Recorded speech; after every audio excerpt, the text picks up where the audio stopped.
Antonin Dvorak was born on the 8th of September 1841 in a small town in the Czech Republic. Famous for his beautiful melodies and the usage of folk tunes in his works, Dvorak came to be one of the most famous composers of his time. This is the amazing story of how Dvorak's most famous and successful work was created. This is the story of his New World Symphony.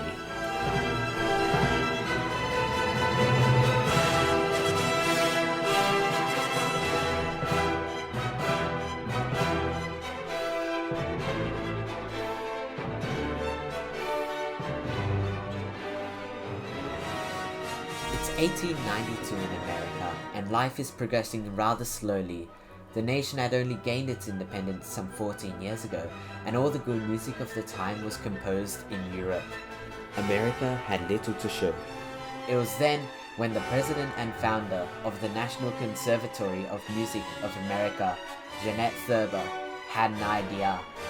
I will get a famous composer from Europe and ask him to write a uniquely American symphony, one that will kickstart American music. And that famous composer happened to be none other than Antonin Dvorak. With a salary 25 times what he was earning in Europe, Dvorak accepted the deal and went straight to America. There he wrote many of his most famous works, such as his 12th string quartet and his cello concerto. But what about that American symphony that Thurber had asked for? Well, he got to work with it. Dvorak got plenty of inspiration for his symphony, such as the Song of Hiawatha, an epic poem written by Henry Wadsworth Longfellow involving Native American characters, and Harry T. Burleigh, one of Dvorak's African American students at the conservatory, who sang Negro spirituals to him. In fact, Dvorak emulates many Native American spiritual ideas in this symphony, though he claimed himself that he never used any real spirituals. Instead, he composed themes that sounded traditional and folky. He did this, for example, by using the pentatonic scale, a scale of 5 notes, hence the name pentatonic, that was used a lot in folk music. In fact, what you're listening to now in the background was composed using the pentatonic scale. However, coming to America, Dvorak was inspired by the potential that these Native American themes had. I am convinced that the future music of this country must be founded on what are called Negro melodies. These can be the foundation of a serious and original school of composition to be developed in the United States. These beautiful and varied themes are the product of the soil. They are the folk songs of America, and your composers must turn to them. This symphony is divided into 4 movements. A movement is basically a section of a piece. The first movement is full of energy. It's intense, powerful, epic. You'll hear it for yourself soon. But continuing on, this movement is in sonata form. I'll talk more about sonata form in another video, but it's basically just a way of structuring a piece. But for now, all you need to remember are the 3 important ideas to listen out for in this movement. Here is the first one.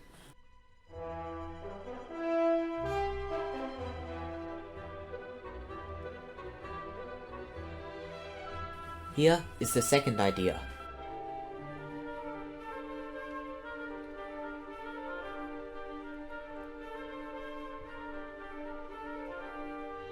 And here is the third idea.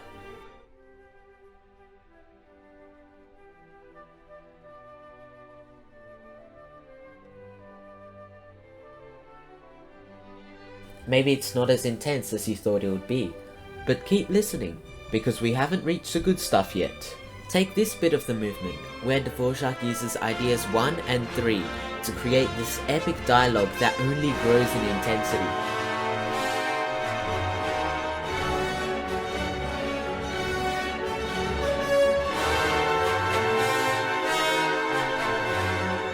Listen to how this builds up into an amazing climax.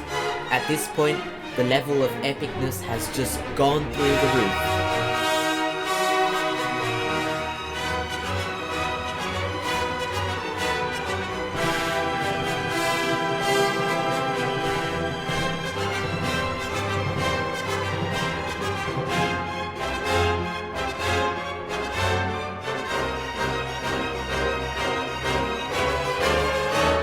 But don't get too excited.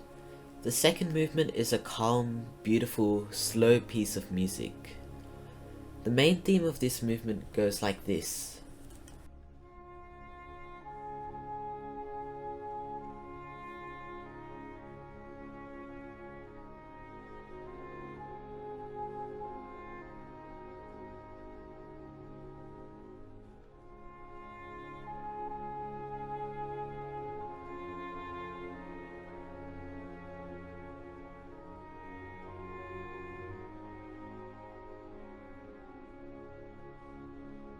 This is one of the most recognizable melodies of classical music, and it's beautiful. And what's that instrument playing the melody? Well, it's the cor anglais, which translates to the English horn. Dvorak chose this instrument because he thought it sounded like the voice of Harry T. Burleigh. It is also composed in the pentatonic scale that I mentioned before. This theme was also adapted into a song with lyrics by another one of Dvorak's students, William Arms Fisher. But there's also a beautiful second theme in this movement that goes something a bit like this.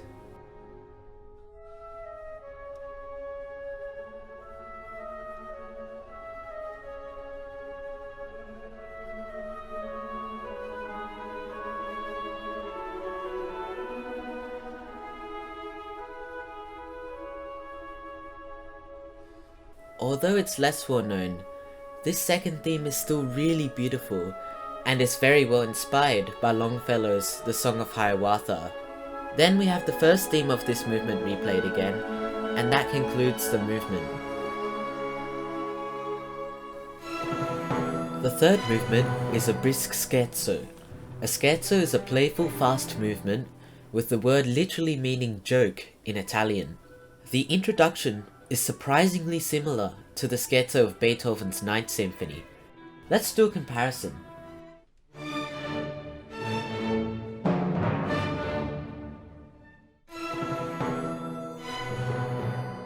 Pretty similar, right?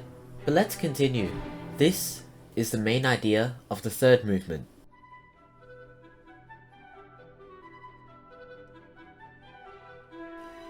I bet by now you're feeling pretty bored.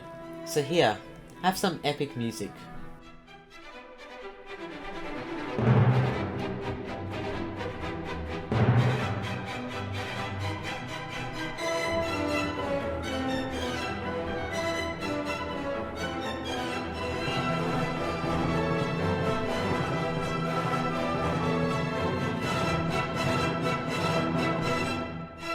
And here is the movement's second theme.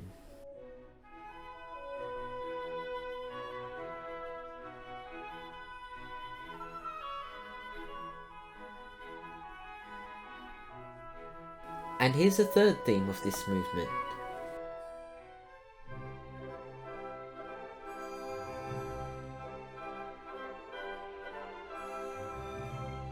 It's a kind of Czech dance. Czech, I hear you say? I thought this was supposed to be an American symphony. Ah, but you'll see why he wrote that later. But now, let's move on to the fourth movement. This is arguably the most famous movement of them all. In fact, it's so famous, it got 9.2 billion views on YouTube. Don't believe me? Look!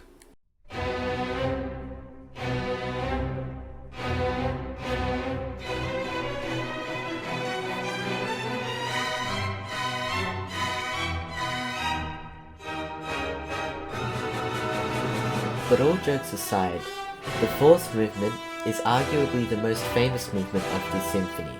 This movement, just like the first one, is in sonata form. So here's the first main idea.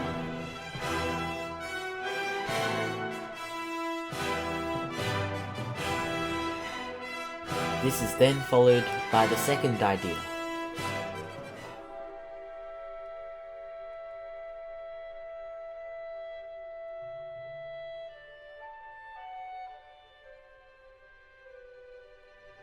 And it is in this movement where Dvorak starts tying everything back together from all the previous movements. For example, take this part of the movement where Dvorak uses material from the first, second and fourth movement to create some of the most intense music in this symphony.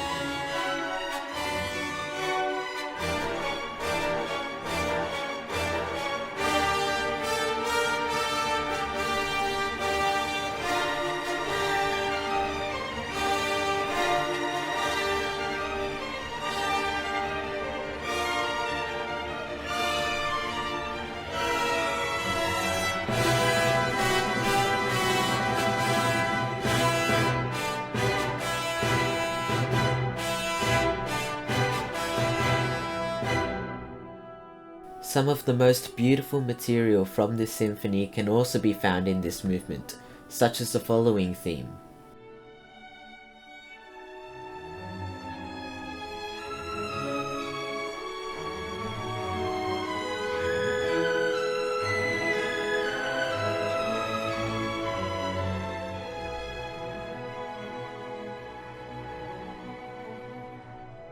Within 3 months, Dvorak completed his 9th Symphony from the New World.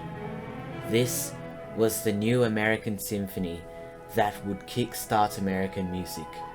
The symphony was first performed on the 15th of December 1983. The premiere of the symphony was filled with people queuing outside Carnegie Hall, eager to get a first listen while the rain poured. The world was going to get a taste of this exciting new American symphony for the first time. But exactly how American was this symphony? You see, there's another side to this symphony. Let me explain. Dvorak got very homesick. He missed his native Czech Republic a lot. You can hear clues of Czech music or homesickness throughout this symphony, including that third theme of the third movement. Despite all the hype around this new American music, this symphony still sounded a lot like a European symphony in many ways. Of course, Dvorak, having only been in the country for a few months, would not have had the experience in composing something truly American. In fact, he hadn't even gone out of New York City before he finished the symphony. This piece is probably better described as a European symphony with American flavors, rather than a true American symphony. So, was this piece a failure? Well, quite the opposite. At the premiere, the end of every movement was met with thunderous applause from the audience. The premiere was one of, if not the greatest achievement in Dvorak's career. The reception was extremely positive.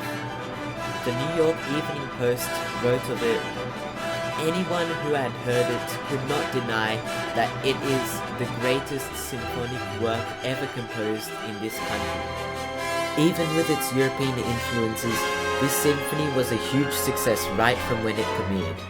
A recording was even taken to the moon in 1969 with the Apollo 11 mission. I guess NASA had a different idea on what the New World meant. But even then, Dvorak's 9th, to this day, is still one of the most popular works of classical music, and one of my favorite symphonies of all time.